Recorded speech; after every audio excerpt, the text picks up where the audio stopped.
If you're having trouble with the FL Studio Asio driver not showing up, don't worry. This can usually be fixed with a few simple steps. Let's go through how to resolve it.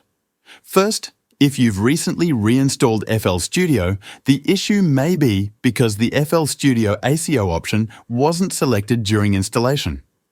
To fix this, you can reinstall FL Studio and ensure that the FL Studio Asio option is selected when prompted. But if you don't want to go through the whole reinstallation process, there's a quicker way to solve it. You can download the FL Studio Asio driver separately.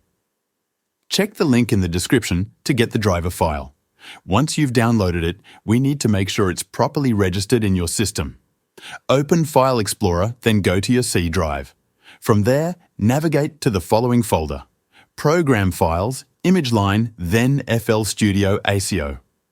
Inside the Asio folder, you'll find a file called register-asio-driver.bat. Right-click on this file and select Run as administrator. It's important to do this while FL Studio is not open, as this will register the Asio driver properly with your system. After running the bat file, restart FL Studio and check again to see if the FL Studio Asio driver appears in the audio settings.